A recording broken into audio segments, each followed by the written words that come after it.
Bismillahirrahmanirrahim. Assalamualaikum warahmatullahi wabarakatuh.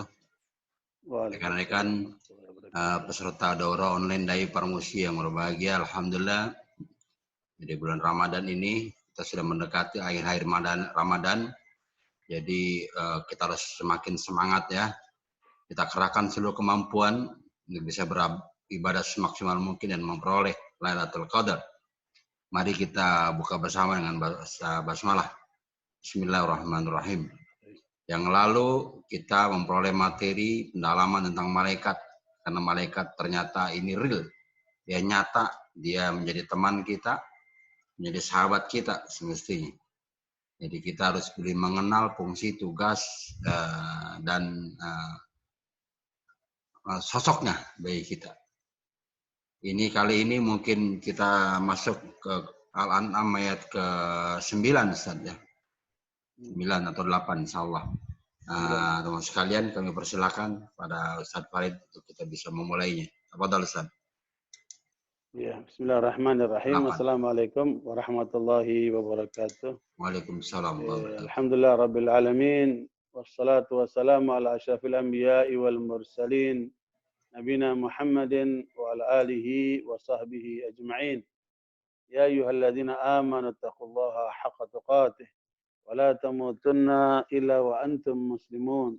Subhanaka la ilma lana illa ma 'allamtana innaka antal alimul hakim. Allahumma la sahla illa ma ja'altahu sahla wa anta tajal hazna idza syi'ta salama ba'd. Para hadirin hadirat peserta kajian Zoom Daurah Parmusi manapun berada. Alhamdulillah kita akan melanjutkan poin ke-9 dari kajian surat Al-An'am. A'udzubillahi minasyaitonir rajim. Walau ja'alnahu malakan la ja'alnahu rajulan wa lalbasna 'alaihim ma yalbisun. Dalam ayat ini Allah mengatakan, kalaulah kami menjadikan malaikat itu menyertai Nabi, maka kami akan jadikan seorang lelaki, ya, dalam bentuk seorang lelaki, sehingga mereka tidak lagi memperoleh keraguan gitu ya. Ya. Jadi, kalau itu terjemahnya apa tuh Jan? Ya, mereka tidak mengalami keraguan ya. Mana tadi? Ya. Nah, Barakallahu saya sekalian, Baca. di sini ada penjelasan kok malaikat diserupakan lelaki. Dan itulah kenyataannya, Jan. Ya, pada masa Nabi Lut alaihissalam, saat akan dibalikkan itu kampung halamannya yang kemudian menjadi laut mati itu mereka para malaikat datang menyerupai lelaki sebagai tamu. Ya, juga pernah mereka mendatangi Nabi Ibrahim sampai Nabi Ibrahim menyiapkan makanan yang paling berharga, paling bernilai sampai dipotongkan, nah itu daging sapi. Nah, itulah bentuk malaikat yang hadir di kalangan para nabi dan juga pada masa Nabi Muhammad SAW. Dari riwayat-riwayat yang ada, itu penyerupaan malaikat Jibril paling sering itu menyerupai Dihya al-Kalbi. Dihya al-Kalbi ini sahabat yang ganteng, yang gagah. Nah, malaikat Jibril kalau datang sering menyerupai orang ini. Dihya al-Kalbi namanya. Sehingga orang kafir itu tidak tahu kalau itu malaikat karena dia menyerupai seorang lelaki dan paling banyak menyerupai Dihya al-Kalbi.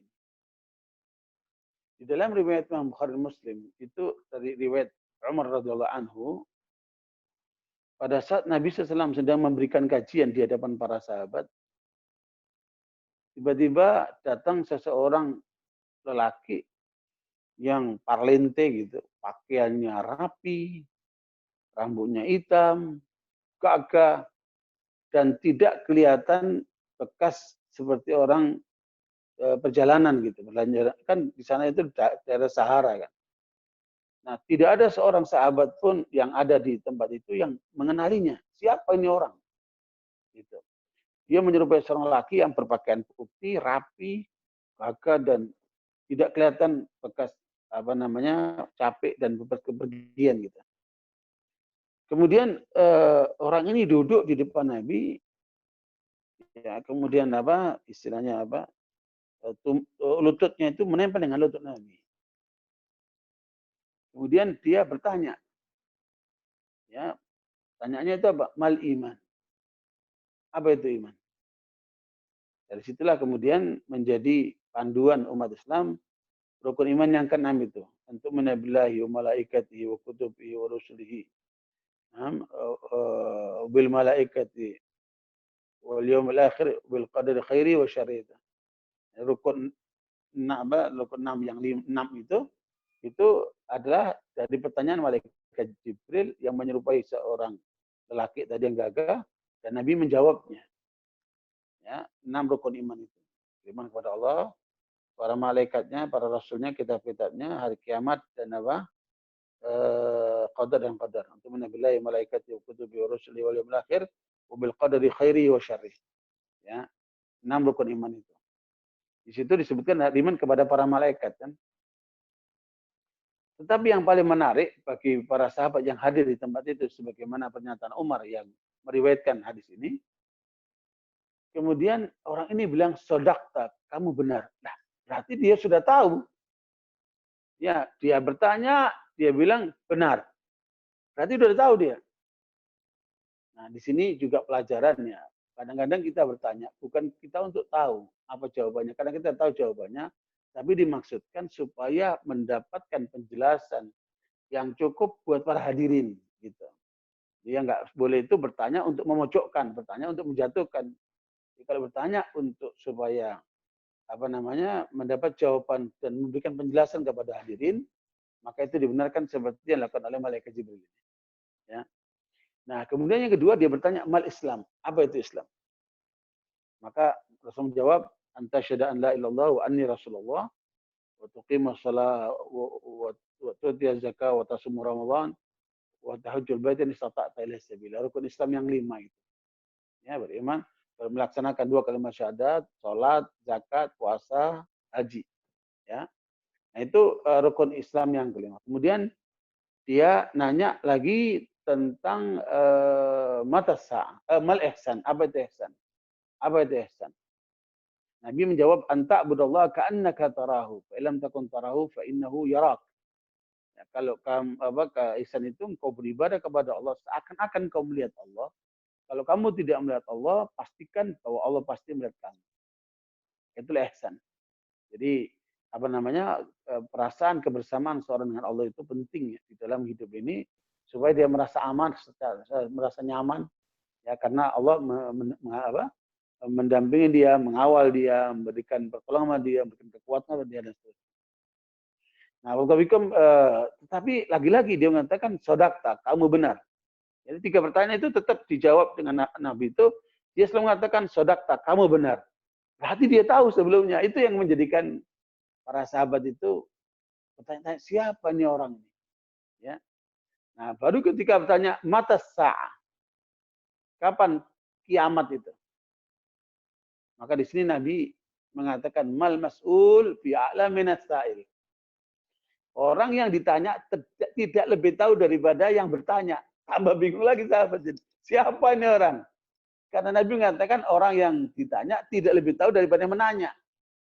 Artinya Nabi menafikan untuk bisa mengetahui jawaban kapan hari kiamat, karena itu adalah hak prerogatif Allah SWT. Baru malaikat Jibril tanya, "Wama amaratuha?" Apa tanda-tandanya? Ya. Nah, di antara tandanya itu kalau nanti ada bos-bos orang-orang hebat dilahirkan oleh ibunya sendiri.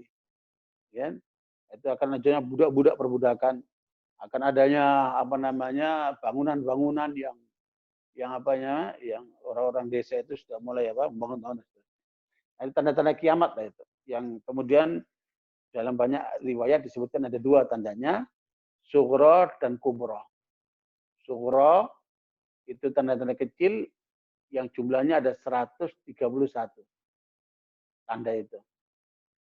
Ya makanya kemarin rame-rame akan ada dukhon pada pertengahan Ramadan ini segala macam. Ya saya langsung menafikan karena itu tidak sesuai dengan hadis-hadis yang sahih bahwa tanda kiamat sughra itu ada 131 yang sudah terjadi, para ulama menghitung ada 84. Jadi masih ada tersisa lagi, nggak usah keburu-buru lah, mau kiamat aja.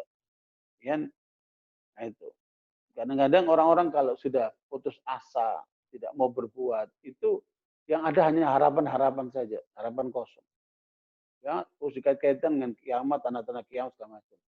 Kita nggak usah terbawa dengan arus itu, ya karena masih ada tersisa itu dari 84 menuju 131. Itu sughra.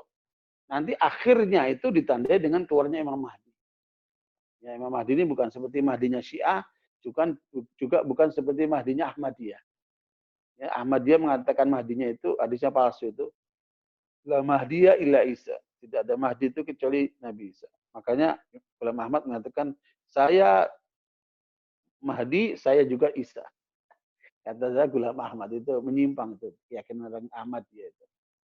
Nah, sementara Mahdinya Syiah juga mereka menyimpang lagi karena sudah lahir tuh Imam Mahdi, anak kecil lahir tahun 156, ya kemudian menghilang di Sirdab 161.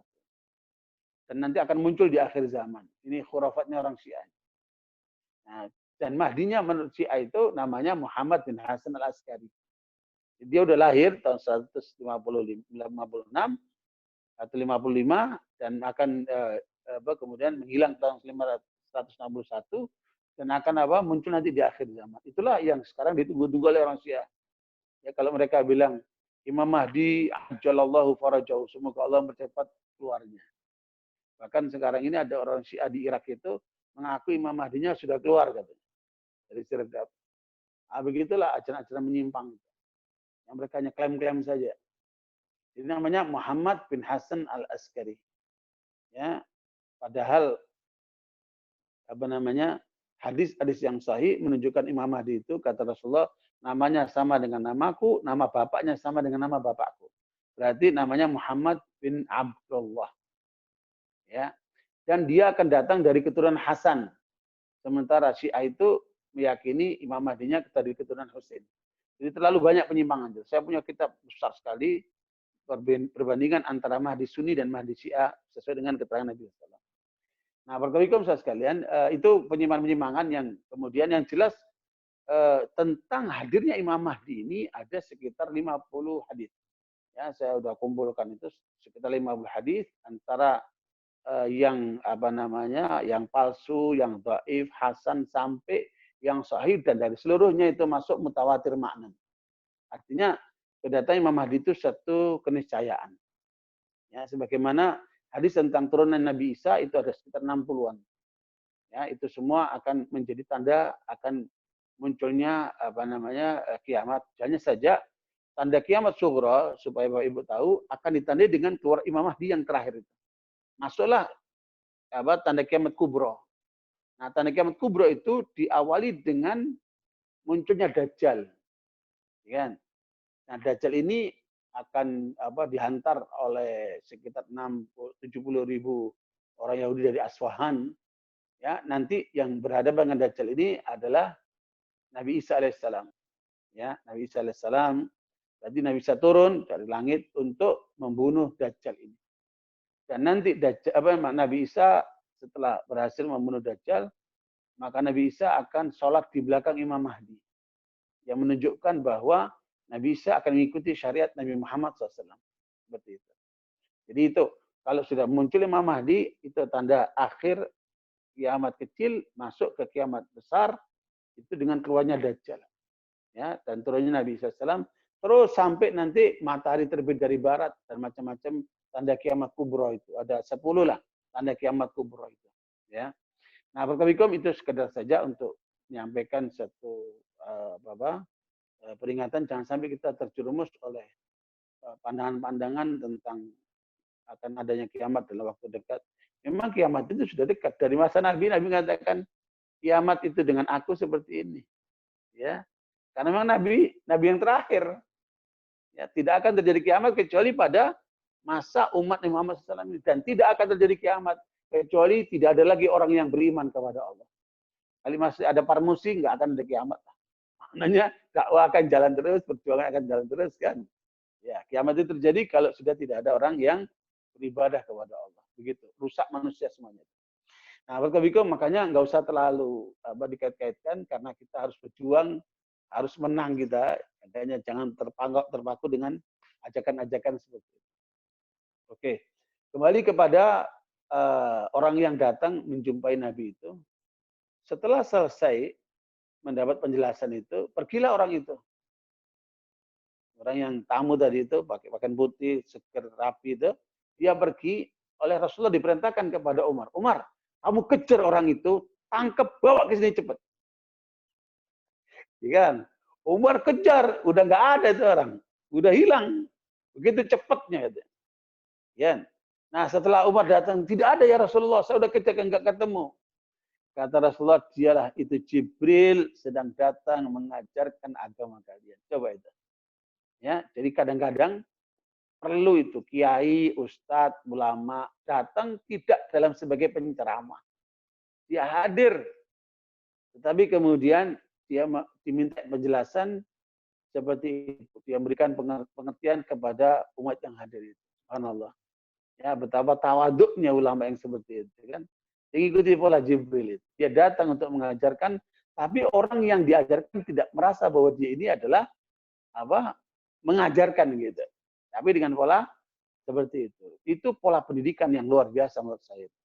Ya, yang hari ini hampir hilang itu suasana seperti itu kan. Ya, ada dialogis gitu. Ini bertanya, dia jawab. Dia tanya, dia jawab. Begitu. Adanya pendidikan pola dialogis ini yang kurang di kita itu. Makanya banyak kan doktriner, ada ceramah. Kurang dialogisnya. Ya kan? Nah itu pola Nabi diajarkan oleh malaikat Jibril itu dengan pola dialogis seperti itu. Ya. Nah, hal itu untuk menggambarkan bahwa malaikat kalau hadir kepada Nabi, dia menyerupai seorang lelaki. Nah pertanyaannya, kenapa enggak perempuan? Coba bisa ada yang jawab enggak? Bisa ada yang jawab enggak? Beda laki perempuan apa?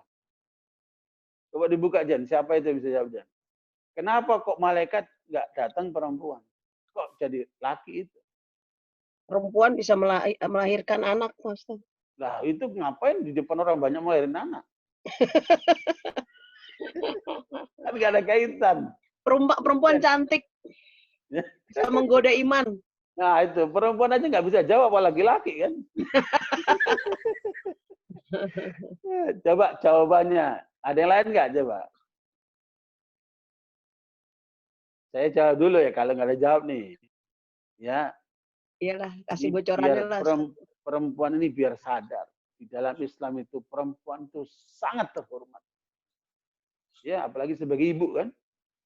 Ada nggak manusia yang lebih mulia dari ibu? Setelah Rasulullah Muhammad SAW. Tidak ketemu. Dan tidak ada orang hebat di dunia ini kecuali di belakangnya ada siapa? Ada ibu.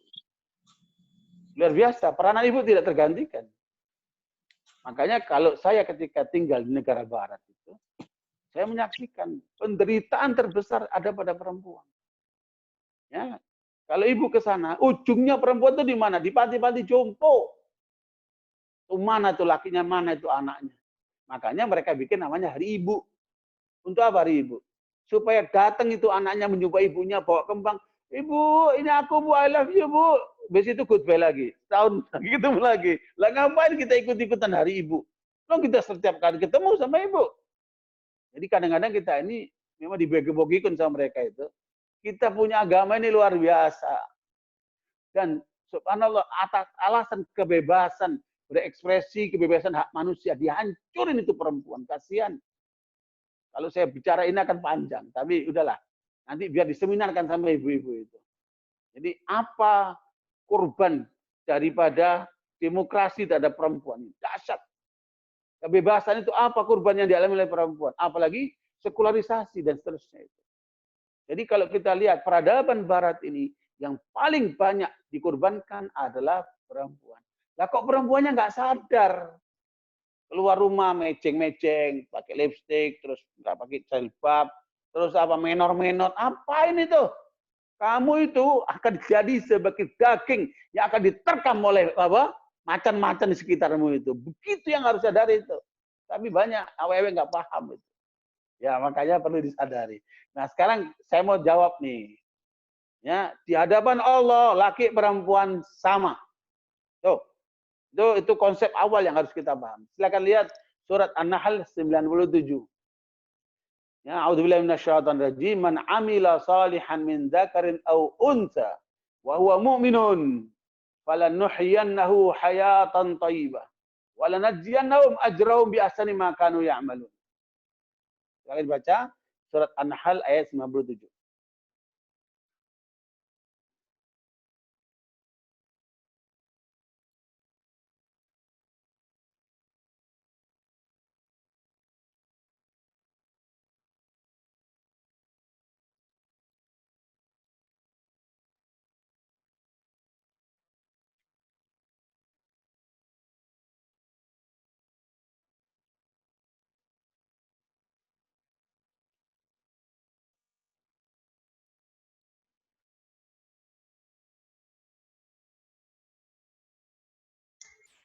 Udah dibaca Maya.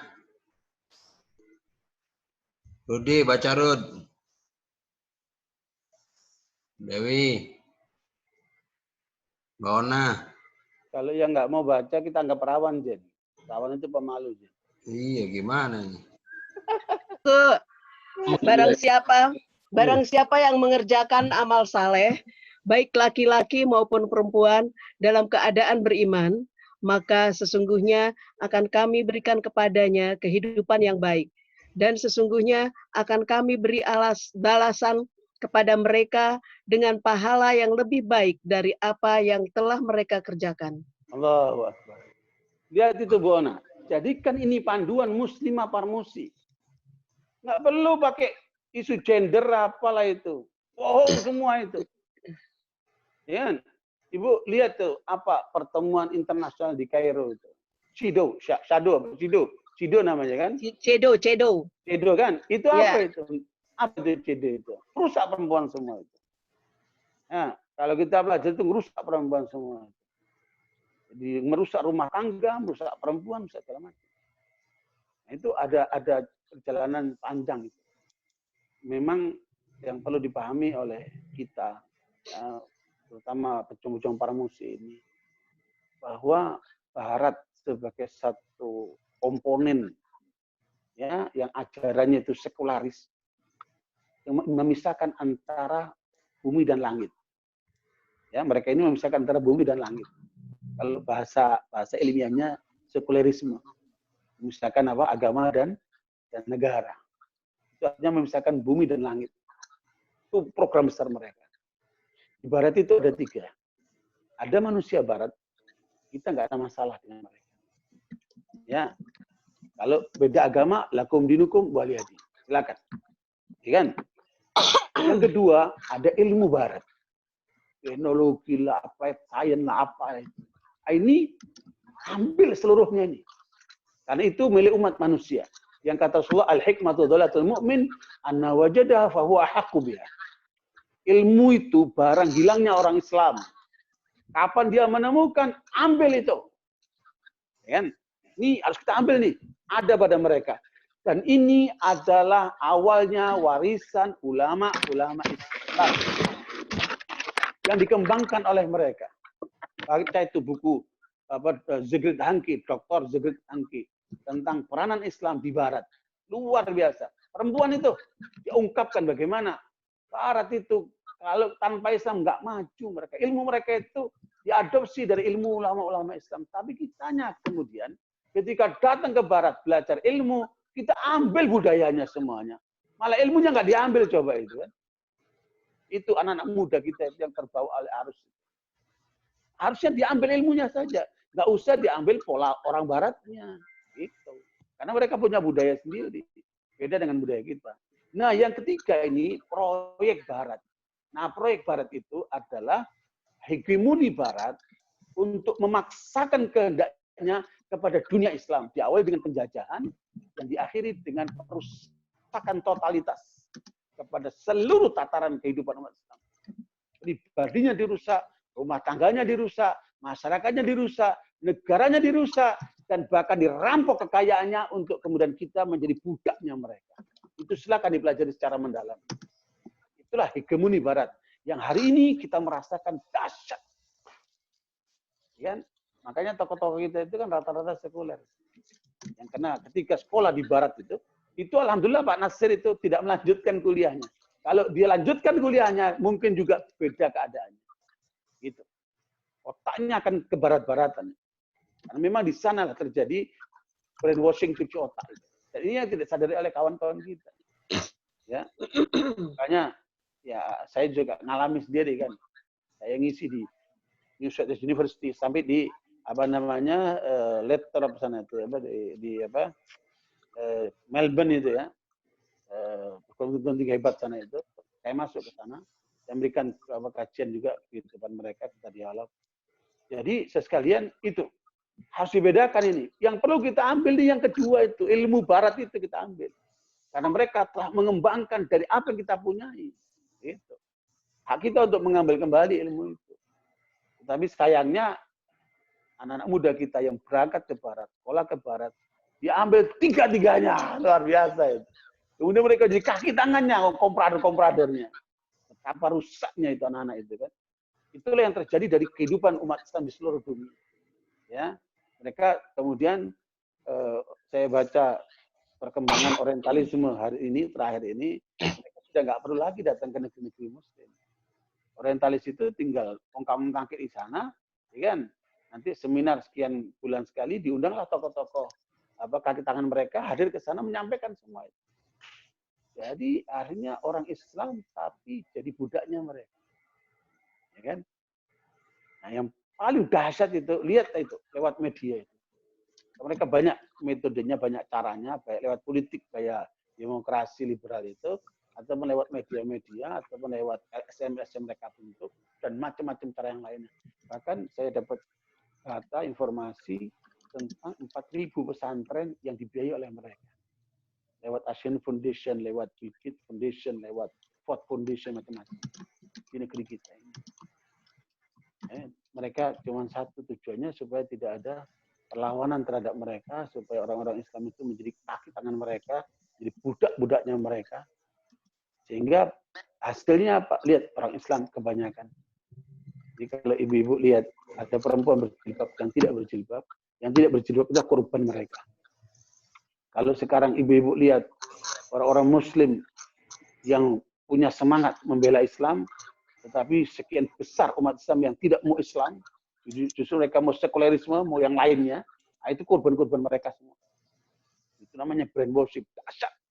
Lebih dahsyat daripada peperangan kita melawan penjajah dengan fisik. Karena kalau perlawan lewat fisik itu, kita ditembak, kita kena pedang, sakit kita ngelawan. Tapi kalau ini tidak. Karena yang dirusak otaknya, diracunin otaknya, diracunin itu kehidupannya. Kan tidak sadar. Maka yang terjadi apa? Puji-puji. Puji-puji itu. Coba antum lihat. Pengajian di masjid, habis ceramah, keren, nyanyi. Nah itu kan hanya di gereja. Ya gitaran itu kan adanya di gereja. Pakai organ di gereja itu. Kok di masjid habis pengajian nyanyi-nyanyi lagi? Kok begitu keadaannya? Dari mana itu ajaran itu kan? Jadi memang otaknya dirusak. Subhanallah. Tidak jarang keluarga-keluarga anak-anaknya kalau pinter nyanyi, pinter joget, seneng. Oh, anakku pinter joget, pinter nyanyi. Bahlul, kamu dirusak oleh mereka. Anakmu itu dirusak oleh mereka itu. Naudzubillah min dzalik itu. Makanya program-program permainan anak-anak itu, game-game itu kan merusak semua. Hati-hati. Jadi mereka yang dirusak otak kita, pikiran kita.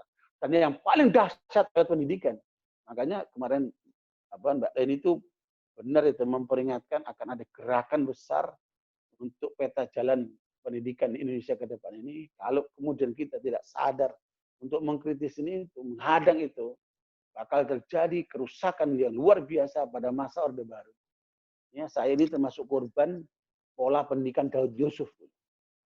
Baru masuk sekolah, diajarin ini budi, itu ini. Budi ke sawah, ini ke pasar. Ngapain saya ngurusin budi samar ini itu? Biar aja diurusin bapak ibunya kan. Itu kenapa? Karena mereka tidak tahu arah. Kemana itu pendidikan anak itu. Bukan dikenalkan Allah, bukan dikenalkan Islam, bukan. Nah, ada itu cerita itu. Sampai sekarang masih ingat saya itu, ini Budi itu. Mungkin Pak Rama juga seperti itu, ya, lain-lain juga. Nah, itu. Kenapa pola pendidikannya tidak mengarah kepada pola yang benar. Bahkan sekarang ini saya lihat sekolah-sekolah itu. Anak-anak kan saya ketika sekolah di SD, saya lihat cerdas, terampil, bertakwa. Lah, bertakwanya terakhir. Ada yang salah itu kan. Ya, barakallahu, saya tidak berpanjang lebar, itu gambaran daripada bagaimana Islam itu menghargai laki dan perempuan sama di depan Allah. Itu ayatnya. Nah, kalau nanti sampaikan itu panduan Parmusi, Muslimah Parmusi ayat itu 97. Untuk apa? Kebahagiaan kita dunia akhirat. Nah, itu makanya politik Parmusi bolehlah sama dengan politik-politik sekuler itu. Politik sekuler itu dunianya aja nggak beres. Kapitalisme itu melahirkan gap yang luar biasa antara miskin dan kaya. Ya, di seluruh dunia ini, Pak, di seluruh dunia ini umat Islam itu punya negaranya itu seluruhnya itu 35 juta kilometer. Seluruh dunia umat Islam. Kekayaan terbesar kepentingan umat manusia ada di negeri-negeri Muslim. Tetapi apa yang terjadi? Mereka ambil barang mentah dari kita, mereka kelola, kan? Kemudian mereka jual mahal ke negeri kita. Begitulah negeri-negeri Muslim. Senangnya impor. Yang diekspor bahan mentah. Coba lihat itu yang namanya Freeport itu. Freeport itu masih bahan mentah dikirim ke Amerika. Berapa ribu ton itu mereka kirim itu. Coklat kita itu di Sulawesi apa itu dikirimlah kemana? Ya antum namanya saya pernah gitu ya ke Belgia itu. Belgia itu kan negara coklat itu. Dari mana itu coklatnya? Jadi sekalian kita ini subhanallah memang dibodohin terus ya. Coba kita kembangkan sendiri kenapa itu? Anak-anak kita itu jangan teorinya mau kerja aja itu. Saya tertarik dengan seorang perempuan lulusan ITB, doktor S3 lulusan ITB, jurusan farmasi.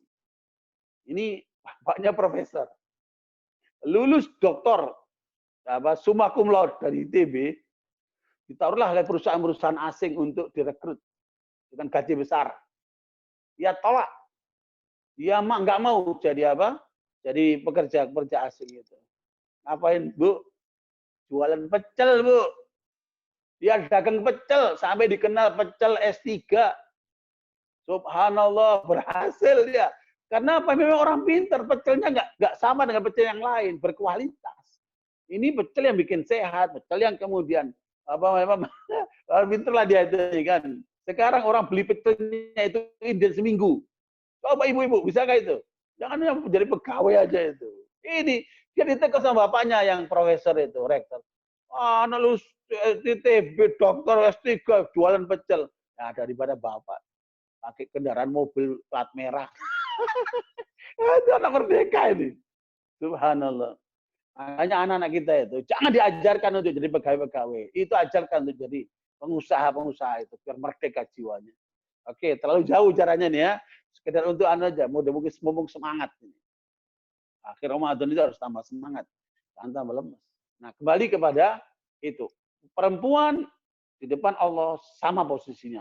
Sudah nggak perlu isu gender, nggak perlu yang lain-lain lagi. Itu pegangan ayat itu dan sampaikan kepada semuanya. Ayo kita satu posisi di hadapan Allah. Ayo kita majukan Islam, kita menangkan Islam. Jangan lagi ada apa skat-skat lagi kan, luar biasa. Kenapa muncul kok laki sama perempuan beda? Padahal Nabi ditanya, ya Rasulullah, ya, aku punya ayah, aku punya ibu. Aku punya keluarga. Siapakah yang paling aku utamakan, wahai Rasulullah, untuk saya berbuat baik kepadanya? Apa kata Rasulullah? Ibumu. Terus siapa lagi Rasulullah? Ibumu. Siapa lagi ya Rasulullah? Ibumu. Baru yang ketiga, yang keempat apa? Bapakmu. Ya. Makanya nggak ada ibu itu otaknya mau poligami, nggak ada. Poliandri. Kalau bapak otaknya masih ada poligami kan. Itu luar biasa itu. Lihat itu ibu itu. Rasulullah sebutkan 3 kali. Kenapa? Ada peranan ibu pada anaknya yang tidak tergantikan oleh bapak-bapak. Yaitu saat hamil 9 bulan, saat melahirkan berdarah-darah, dan saat menyusui 2 tahun ke badan. Tidak mungkin tergantikan oleh bapak-bapak. Kan bapak-bapak itu kan cuma senang-senang aja. Susahnya sama ibu-ibu. Ya. Seperti itu. Makanya para suami sayangi itu istri-istrimu itu. Ya. Apalagi mau lebaran begini, kasih yang terbaik lah. Waalaikumsalam saudara sekalian. Itu adalah gambaran pertanyaannya yang berikutnya. Ada yang bisa jawab nggak? Mulai kapan perbedaan laki dan perempuan? Yang sekarang digaung-gaungkan oleh Barat itu untuk disamakan. Hak laki perempuan sama dalam semua hal. Termasuk rumah tangga. Tidak boleh ada laki perempuan yang kemudian memimpin atau yang dipimpin. Nggak ada cerita. Ya, kalau di dalam Islam kita diberikan haknya sesuai dengan porsinya. Masing-masing dengan perusahaan aja ada direktur. Kan ada wakil direktur, ada di bawahnya seperti itu. Normal lah itu dalam manajemen kan. Tapi kenapa kemudian mereka ingin menyatukan laki perempuan? Apa hasilnya? Gagal itu. Kalau ada rumah tangga di Barat itu, 2 cerai, 1 berkemungkinan untuk cerai. Hancur-hancuran rumah tangganya. Saya menyaksikan, ya Allah, selama ini kita ditipu dalam hati saya. Kamu di dalam televisi, di film-film, I love you, I miss you, manis. Tapi dalam kenyataannya pahit. Yang paling dirugikan perempuan. Subhanallah. Ya, saya juga gemes juga. Saya bela itu perempuan itu. Sampai saya menemukan ibu-ibu jatuh di tengah jalan. Pagi-pagi saya mau kerja, menemukan ibu-ibu jatuh di tengah jalan. Saya angkat ibu itu, saya antarkan ke mana rumahnya. Saya bawa. Saya tanya, mana suamimu, mana anakmu? Enggak tahu. Kemana mereka pergi? Saya tinggal sendirian. Astagfirullahaladzim. Mana itu anaknya coba? Ibunya saat membutuhkan begitu, enggak ada anaknya. Apalagi suaminya enggak tahu suami kemana. Pengolah mereka bilang, nikah itu just piece of paper katanya. Nikah itu cuma sekelembar kertas. Makanya saya punya kawan itu di perusahaan itu ada sudah menikah 6 tahun tapi belum menikah. Artinya sudah punya anak 6 tapi belum menikah dia. Maknanya apa? Oh, bergembo. Begitu, enggak ada artinya nikah suci seperti kita itu. Makanya sekali lagi yang dirugikan perempuan. Nah, pertanyaan tadi yang kedua belum terjawab. Mungkin ada yang bisa jawab. Mulai kapan kok diperbedakan laki perempuan itu? Dari mana itu asal-usulnya? Ada yang bisa jawab?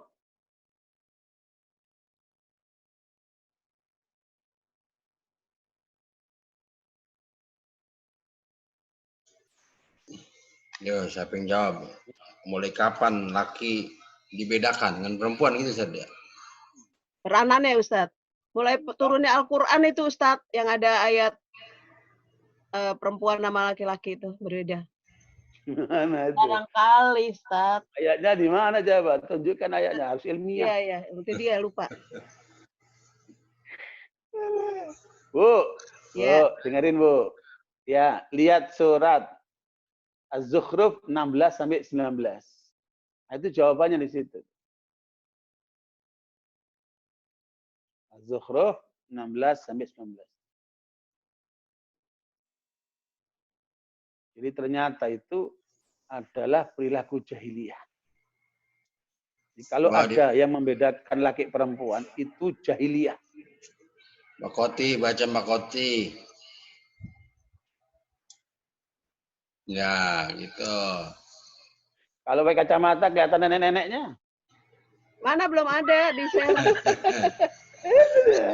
Baca Bu, baca Bu. Ya Bu, gak apa-apa Bu.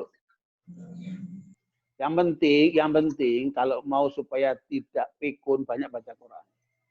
Kalau ke kacamata biasalah. Tandanya umur itu kan. Ya Bu, silakan. Mana? Nah, itu nomor 16. 16. Iya. Dia nungguin tayangan Sekjen. Udah. Ya, dia nggak bawa Quran terjemahnya Bu. Belum ada, Jen. Nah, itu baru mau. Oh iya. Sekjen nih. Udah, ya udah baca.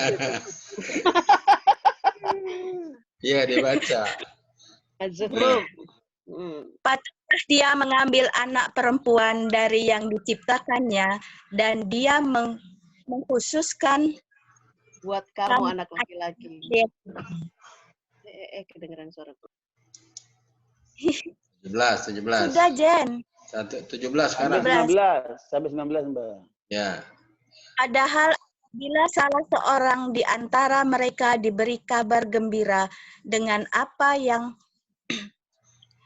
dijadikan sebagai misal bagi Allah yang Maha Pemurah, jadilah mukanya hitam pekat sedang dia amat menahan sedih. Terus.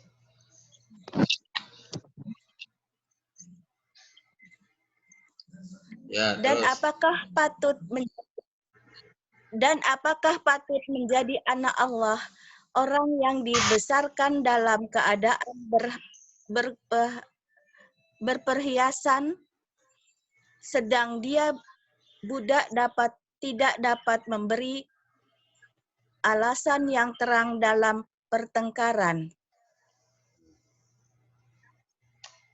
Terus.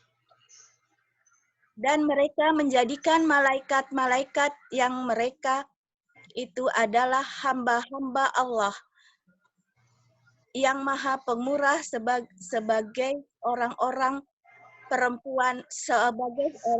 perempuan. Apakah mereka menyaksikan penciptaan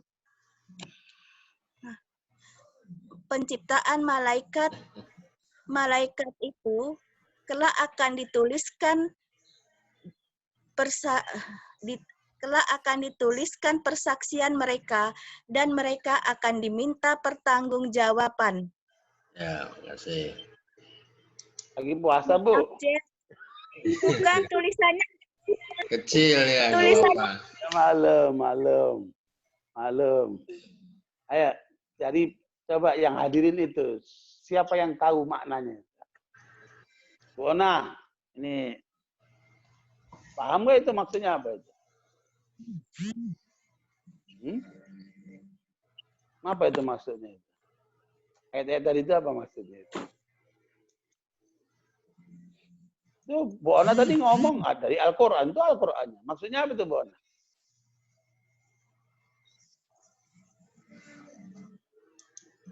tuh. Bukan, dari awal itu maksudnya apa itu? Itu terkait dengan perempuan semua itu. Dari mulai ayat 16 sampai 19 itu terkait dengan perempuan semua. Tahu nggak maksudnya apa itu?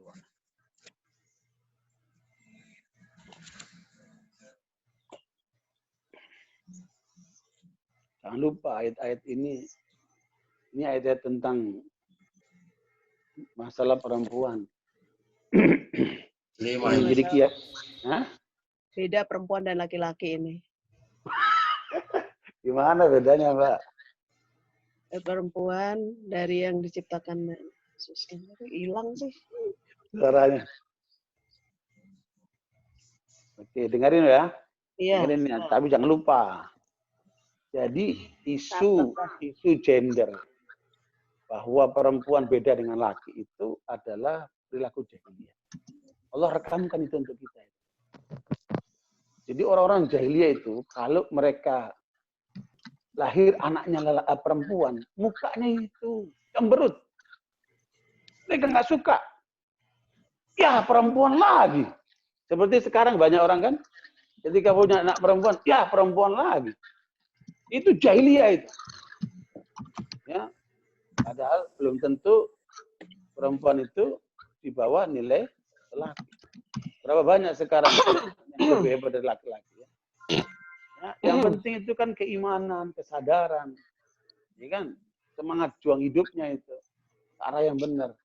Bukan masalah urusan gendernya. Tapi itulah perilaku jahiliyah. Ya, perilaku jahiliyah itu kalau ada anaknya lahir perempuan, maka mereka mukanya cemberut. Terus apa yang mereka lakukan? Ketika anak itu sudah mulai lucu, umur 2 tahun, 3 tahun, mereka apa itu? Pendem hidup-hidup. Ya, mereka tanam ke dalam bumi itu hidup-hidup. Coba itu. saya menyaksikan tayangan di Thailand.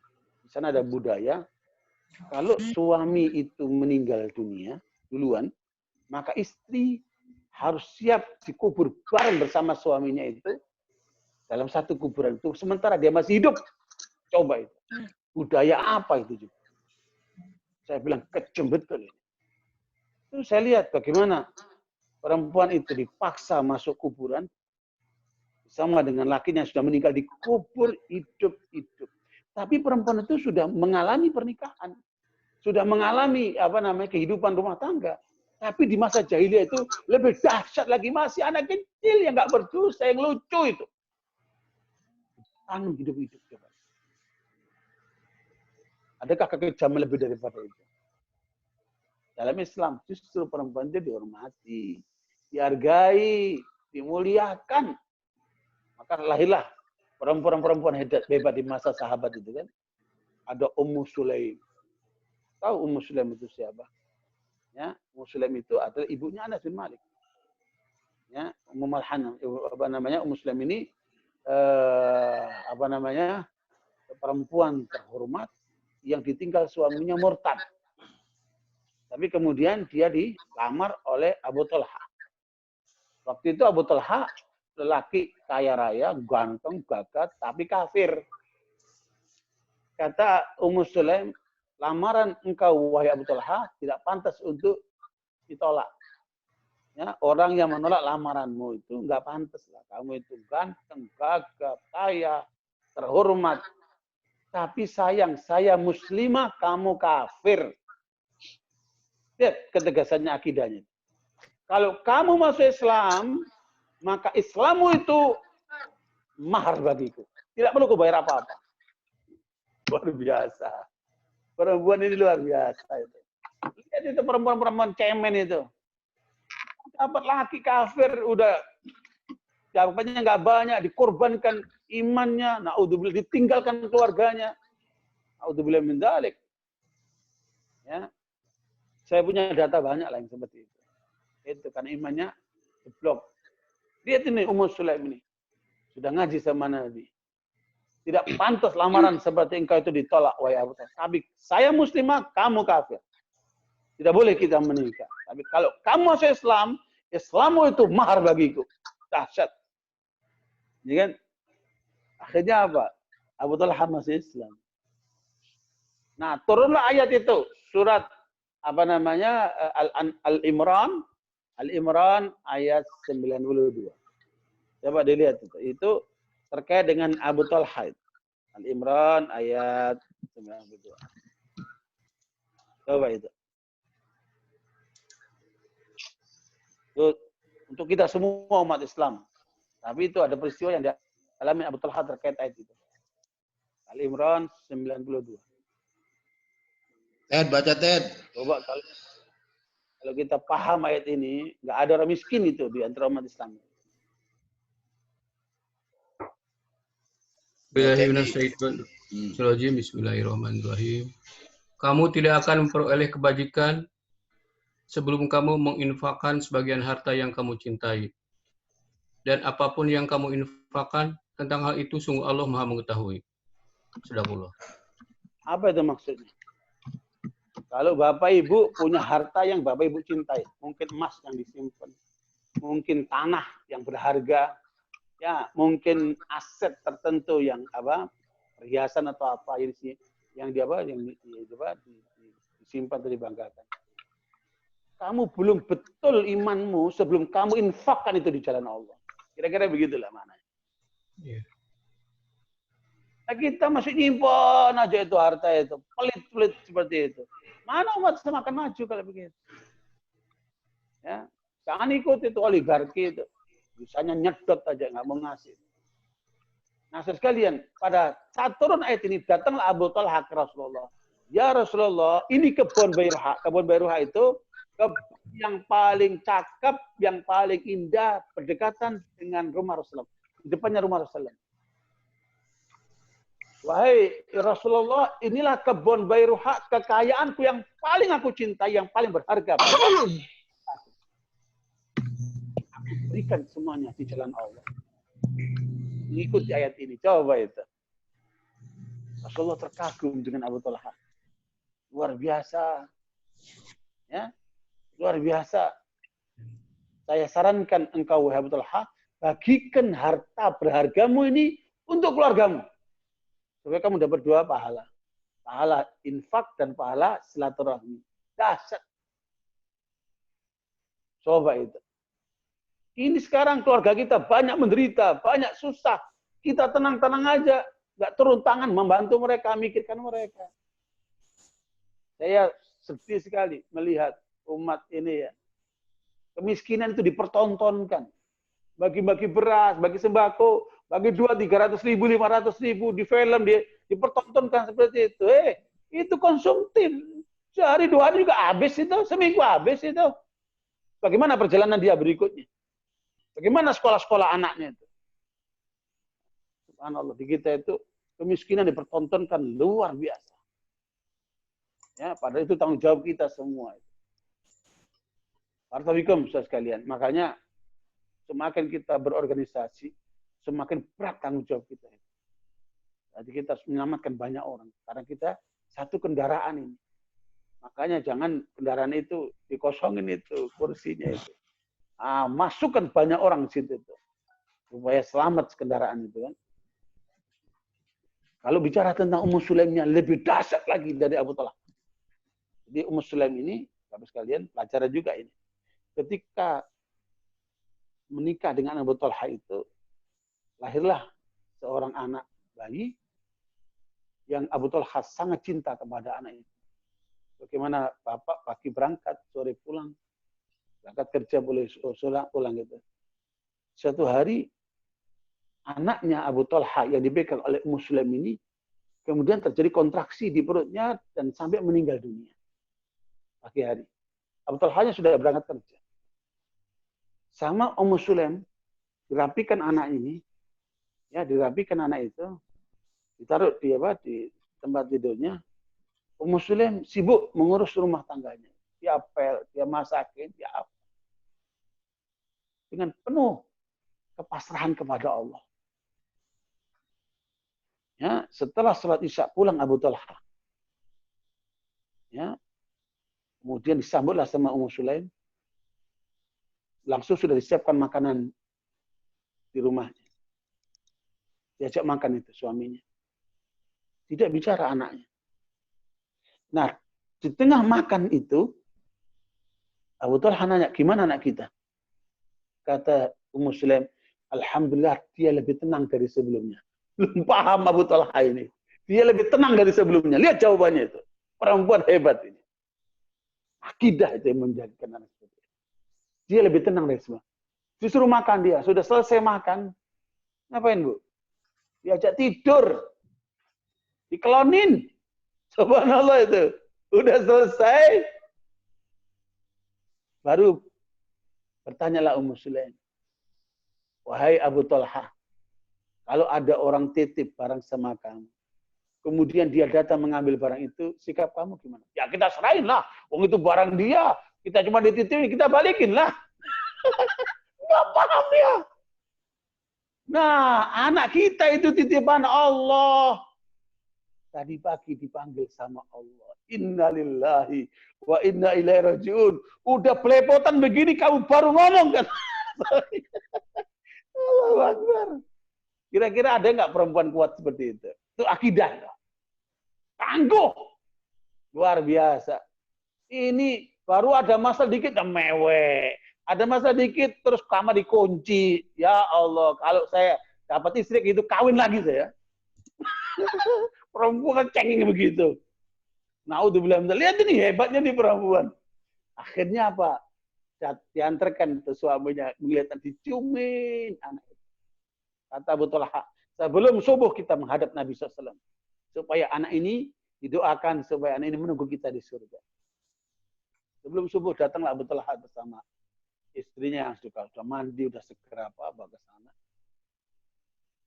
Rasulullah menerima anak Abu Talha sudah meninggal. Beliau bertanya, Arastum al-lailah? Tadi malam sempat bergaul nggak kalian suami istri? Iya ya Rasulullah. Semoga itu menjadi penggantinya, kata Nabi. Dikuburkanlah anak ini. Lahirlah dari suami istri, anak yang berikutnya namanya Abdullah. Dari Abdullah inilah lahir 6 anak, semuanya ulama besar. Subhanallah. Barakallahu, makanya hidup ini kalau dasarnya akidah itu nikmat dan indah, harmonis gitu loh. Jadi jangan cuma nikmat aja, nikmat, indah dan harmonis. Begitu harusnya hidupnya orang muslim itu. Barakallahu sekalian. Lanjut. Ya, jadi itu jelas mana ya? Ayat tadi itu terkait dengan perilaku orang-orang kafir, orang-orang jahiliyah yang justru merendahkan perempuan. Nah, keyakinan mereka bahwa malaikat itu perempuan. Karena malaikat itu kan pakai tak ya huruf terakhirnya itu. Ya kan? Berarti dia feminan. Ya, maka Allah luruskan. Tidak pantaslah malaikat itu menjadi perempuan. Pak, malaikat itu utusan Allah. Kalau ditutus oleh Allah, dia akan menyerupai seorang lelaki. Nah, itu ayat yang ke-9 yang kita baca tadi itu. Jadi ayat ke-9 itu bantahan terhadap ayat-ayat semacam ini. Jelas?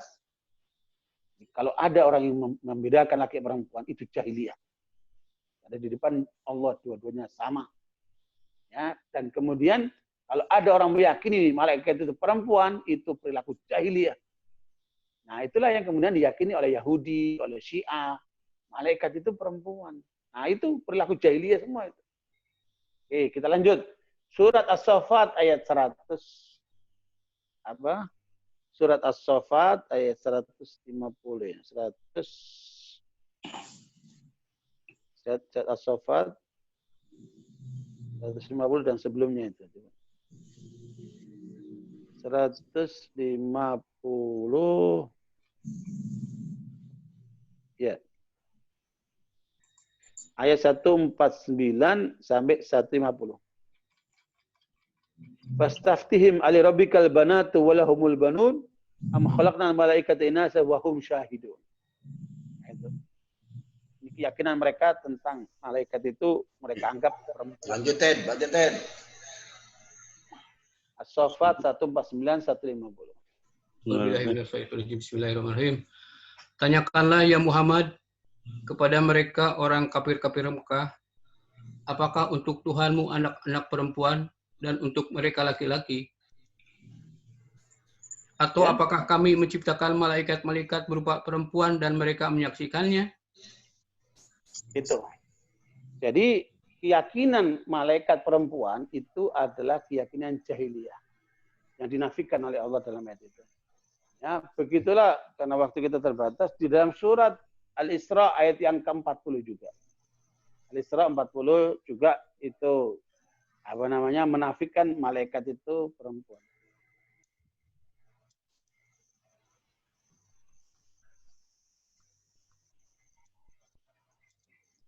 ya? Iya. Al-Isra ayat 40.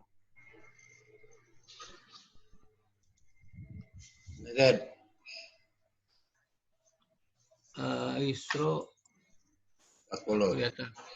Ya. Surat berapa ya? Lupa. Al-Isra 40 surat ke sebelum Al-Kahfi itu. 17. Oh. 17 sebelum Al-Kahfi 17. Oke. Bismillahirrahmanirrahim.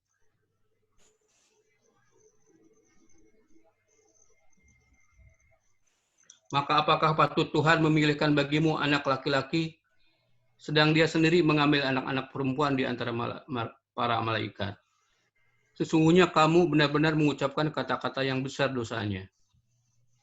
Ya, subhanallah. Itu adalah satu penjelasan.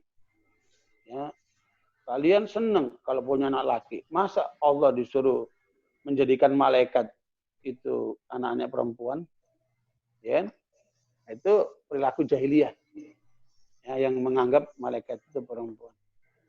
Karena itu saya sekalian, dari ayat ke-9 surat Al-An'am yang kita bahas merupakan bantahan kepada kelompok-kelompok pengikut jahiliyah yang menganggap malaikat itu apa? Perempuan. Sementara di depan Allah, perempuan maupun laki adalah sama. Ini menunjukkan betapa bahwa keadilan yang Allah ajarkan kepada kita umat Islam ini ya tidak didasarkan kepada isu gender, tetapi kepada keimanan dan amal solehnya. Nah, inilah yang harus kita bawa di dalam membangun peradaban umat manusia ini. Jadi bukan masalah laki perempuannya, tetapi prestasi yang dibangun dari dasar iman dan amal soleh itulah yang akan menjadikan nilai seseorang itu. Ya, karena surga itu ditetapkan berdasarkan itu. Lihat surat Al-Kahfi ayat 107. Innalladzina amanu wa amilus solihati. Ya, innalladzina amanu wa amilus solihati. Kanat lahum jannatul firdausi nuzula. Maya, dibaca Maya artinya. Apa Maya? Iya Pak, sesungguhnya orang-orang yang beriman dan beramal saleh bagi mereka adalah surga Firdaus menjadi tempat tinggal. Jadi kalau udah urusan surga, Mbak Maya muncul biasanya. Masya Allah. Itulah perempuan. Luar biasa. Makanya subhanallah kita harus hormati perempuan itu. Karena lelaki yang bahlul, lelaki yang hina, kata Nabi, apabila dia menghinakan perempuan, merendahkan perempuan. Makanya jadilah lelaki yang sejati, lelaki yang menghormati perempuan. Ya, makanya Jen, biar jenggot-jenggot begini Jen, banyak muridnya perempuan Jen. Murid saya banyak ibu-ibu Jen, luar biasa. Katanya orang itu Ustaz salah amat. Saya nggak tahu kalau romantis Jen. Makanya barakallahu itu. Jadi kata Rasulullah, khairukum li ahli wa ana khairukum li ahli. Kata Nabi, sebaik-baik kalian yang terbaik kepada istrinya dan aku yang terbaik kepada istri-istri. Kata Nabi. Jadi lelaki yang mulia yang memuliakan perempuan. Lelaki yang hina adalah lelaki yang menghinakan perempuan. Itu pegangan itu. Wahai muslimah parmusi, kan? Subhanallah, bikin slogan itu. Yang besar sana. Yang sebarkan itu. Ya, biar kita memahamkan bahwa peran kita itu sebagaimana dalam surat At-Taubah ayat 71. Wal mu'minuna wal mu'minatu ba'dhuhum awliya'u ba'd. Ya'muruna bil ma'ruf wa yanhauna 'anil munkar. ويقيمون الصلاة ويؤتون الزكاة ويطيعون الله ورسوله أولئك سيرحمهم الله إن الله عزيز حكيم. Ya. Lihat tuh. Laki perempuan Allah posisikan sama. Luar biasa. Baca Maya terjemahan. Dan orang-orang yang beriman, lelaki dan perempuan, sebagian mereka adalah menjadi penolong bagi sebagian yang lain. Mereka menyuruh mengerjakan yang ma'ruf, mencegah dari yang mungkar, mendirikan sholat, menunaikan zakat. Mereka taat pada Allah dan Rasul-Nya. Mereka itu akan diberi rahmat oleh Allah. Sesungguhnya Allah Maha Perkasa lagi Maha Bijaksana. Itulah masyarakat Muslim yang idealis itu. Lihat itu. Ya, kebersamaan laki perempuan, mukmin dan mukminah, itu tidak bicara suami istri loh ini ya. Ini bicara komponen sesama orang beriman. Apalagi suami istri kan. Harusnya itu lebih dalam lagi itu kan, luar biasa. Makanya suami istri kalau nggak masuk surga bareng-bareng kelewatan itu. Ya. Bikin surga di dunia, bikin surga di akhirat. Makanya mulai sekarang suami istri parmusi tidak boleh marahan, tidak boleh ngambekan. Harus indah itu, saling pengertian. Lakukan 5 hal itu. Menyuruh yang ma'ruf, mencegah yang mungkar. Apa? Kenapa itu? Kenapa itu, Jen? Nah, lanjut. Katanya bagus, kata istri. Oh, Masya Allah. Iya, bagus, Tad, katanya. Biasa itu. Makanya sekalian itu. 5 programnya itu? Suami istri Ya, anggota Parmusi, kaum mukminin mukminat semuanya, 5 itu poin pokoknya. Bangunan umat Islam akan kuat. Ya, luar biasa itu. Kalau dibangun di atas dasar itu. Nah, kesadaran ini yang harus kita munculkan dulu. Ya, aktivitasnya masih banyak, itu diperbaiki lah nanti sambil jalan diperbaiki. Ya, tapi bangunannya di situ. Luar biasa. Ya, makanya kita itu harus selalu sibuk ya. Sibuk dengan 5 program aja sibuk banget itu. Ya, nggak ada cerita killing time atau apa itu. Time is money apalagi ya. Banyak yang salah itu kan. Itu tuh program kita itu. Indah sekali, luar biasa. Saya kira itu Jen, mungkin saya jawab Jen. Ya. Ya, silakan kalau ada yang bertanya teman-teman sekalian. Iya, saya bertanya. Kalau boleh. Bertanya dulu ya. Bertanya loh. Ya. Bertanya. Nanya galak banget, siapa nih Jen? Saya Pak Ustadz. Iya, dosen begitu tadi. Dosen harus galak sedikit tadi. Aduh. Terima kasih Pak Ustadz. Saya kajian hari ini menguras emosi dan inspirasi. Saya pertanyaannya satu, kata Pak Sejan nggak harus bertanya, katanya. Kenapa atau maksudnya apa Allah itu mengutus bahwa malaikat itu harus laki-laki? Mungkin ada penjelasan secara qot'i gitu. Kalau saya memberikan alasan bahwa perempuan kan tadi di ayat-ayat yang sama itu sama dengan laki-laki. Emang ada yang sama bilang malaikat itu laki-laki? Saya yang bilang. Enggak menyamakan. Jadi bahwa di dalam Quran hadis sendiri mengatakan bahwa surga itu di bawah telapak kaki ibu loh. Surganya mana itu? Gimana itu dasarnya? Enggak ada itu. Ayat. Mana ayatnya? Enggak ada, itu ngawur aja. Kami umahat itu. Ya gimana? Enggak ada itu. Itu hadis enggak benar itu. Ya. Hadisnya lemah. Itu harus di kemudian yang kedua, ada seorang sufi namanya Robiatul Adawiyah. Jadi yang secara spiritual itu juga tidak kalah hebatnya dengan para aulia laki-laki, Hasan Basri dan sebagainya gitu. Saya nggak begitu panjang ya. Saya menulis buku Pak Ustadz, namanya Feminisme Muslimah. Tadi divisi bahwa perempuan jahiliyah itu begini. Justru itu menjadi lahan kita. Bagaimana Islam itu menjadi rahmah bagi mereka. Kenapa mereka melakukan seperti itu? Karena mereka tidak tahu tentang ayat-ayat seperti yang disampaikan Ustadz itu, gitu. Keterbatasan informasi, keterbatasan sistem negara dan sebagainya. Misalnya negara komunis, sulit kajian-kajian seperti itu, seperti di Thailand atau di negara-negara Barat pada umumnya. Ini menjadi dakwah bagi para pendai yang memang sudah kalibernya sudah sangat ekspor, memahami Al-Quran dari isi dan kandungannya, gitu. Dalam buku saya itu kajian-kajian tentang feminis itu mereka sebagai pejuang perempuan, memang perempuan harus eksis Pak Ustadz dalam ranah apapun ya. Kenapa? Karena kehidupan itu misteri, kata ayat Al-Qarni itu.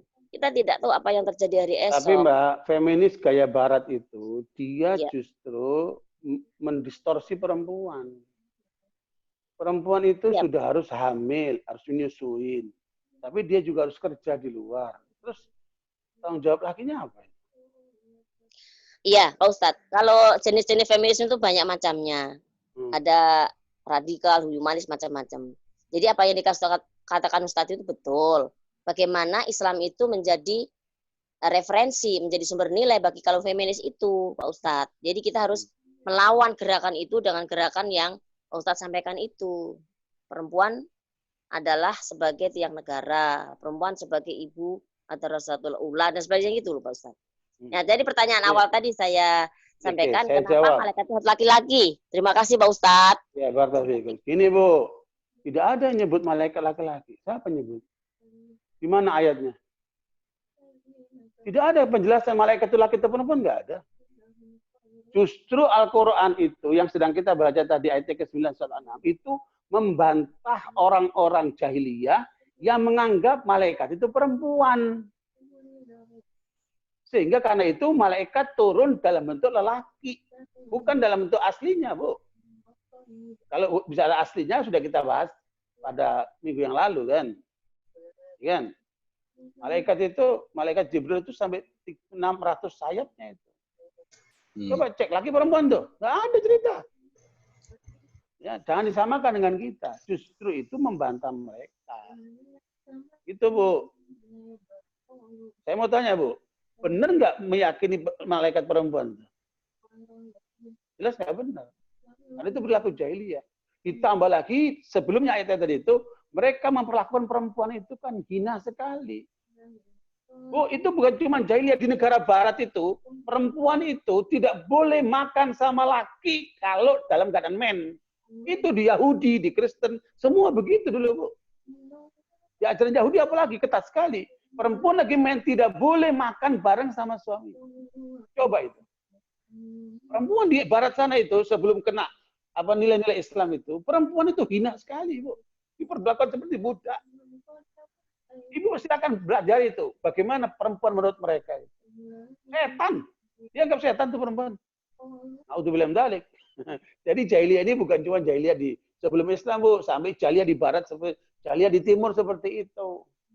Makanya Islam ini mengangkat posisi perempuan itu sama dengan lelaki di depan Allah. Posisinya tinggal masanya perannya yang beda-beda, perannya sesuai dengan masa peran ibu-ibu sudah hamil, udah nyusuin, udah susah, suruh nyari duit lagi seperti bapak-bapak juga. Kasian sekali. Itu Bu. Jadi walhasil nanti silakan aja didalami. Tetapi yang jelas bahwa Al-Quran tadi itu tidak menggambarkan malaikat itu laki, bukan. Maksudnya dia menyerupai ya, seseorang lelaki sehingga interaksinya kan lebih mudah dianu. Nah, barakallahu kembali kepada kejadian dua para sahabat. Ini tambahan lagi. Ya. Pada saat Usaid bin Hudayr itu membaca surat Al-Kahfi di suatu malam. Kudanya itu kemudian lompat-lompat, teriak-teriak. Wah! Karena di dekat kuda itu ada anaknya yang namanya Yahya. Takut keinjek. Makanya dia berhenti baca surat Al-Kahfi. Kemudian dia longokin. Kuda pun kemudian tenang. Akhirnya diambillah anaknya itu. Besoknya dia mendatangi Rasulullah. Ya Rasulullah, kok ada kejadian aneh?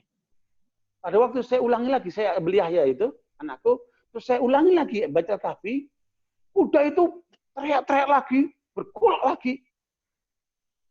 Akhirnya paginya dia datang ke Rasulullah. Ya Rasulullah, selesai subuh tanya, aku kok ada kejadian begini ya Rasulullah? Semalam saya bacakan surat Kahfi, kok reaksi kuda itu begitu? Saya takut nginjak anakku, aku ambil anakku, kemudian saya baca lagi, dia bergolak lagi. Kemudian saya berhentikan. Kata Rasulullah, ketika kamu baca Al-Kahfi itu, malaikat sedang datang. Dan kuda itu tahu. Allah. Kalau kamu teruskan bacaanmu, kamu akan melihat malaikat itu. Allah. Kata Rasulullah. Subhanallah. Itu kejadian yang dialami oleh Usaid bin Hudayr. Yang kedua, yang dialami oleh Handalah. Handalah ini sahabat Nabi yang menyampaikan isi perasaannya. Dia mengatakan begini, ya Rasulullah, mengapa kalau aku sedang berada di pengajianmu, seperti surga itu saya raih. Imanku bertambah, semangatku meningkat. Tapi kalau aku sudah pulang, kumpul istri, kumpul anak, urusan dagang, semangat dan iman yang aku rasakan dekat dengan itu menurun, berkurang. Ya seperti kita sekarang kan, kalau lagi pengajian gitu, wah semangat. Tapi kalau sudah keluar, beda lagi, lemes lagi. Nah, itu dialami oleh Handalah itu. Seperti itu. Realistis. Maka Nabi memberikan arahan. Lau kunta ala halik.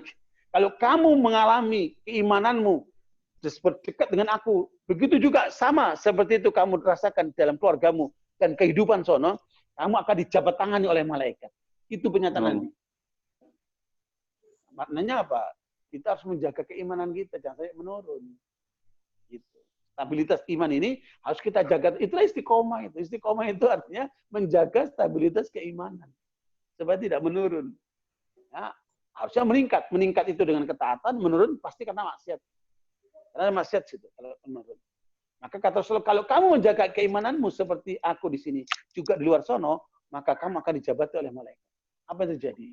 berusahalah Handolah ini untuk menjaga keimanannya sampai satu kali dia menikah. Menikah di desa lah gitu. Ya, orang-orang sahabat itu banyak nggak tahu. Ketika ada suara jihad, jihad, jihad, maka berkumpullah umat Islam ini dan ikutlah jihad. Termasuk yang ditemukan oleh Rasulullah yang terbunuh, di situ ada Handolah. Kata Rasulullah, aku melihat Handolah ini sedang dimandikan oleh para malaikat. Yang nggak dilihat oleh para sahabat. Rasulullah melihat Handolah ini, aku lihat dia sedang dimandikan oleh para malaikat. Pergilah kalian kepada keluarganya, tanyakan apa yang terjadi dengan Handolah. Lihat cara Nabi mendidik para sahabatnya.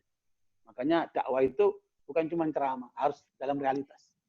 Berangkatlah sahabat utusan ini menuju kepada keluarga Handolah. Menyampaikan takziah, Handolah terbunuh di dalam peperangan. Kemudian mereka bertanya, ada apa dengan Handolah? Kok Rasulullah melihat dia sedang dimandikan oleh malaikat? Apa kata istrinya?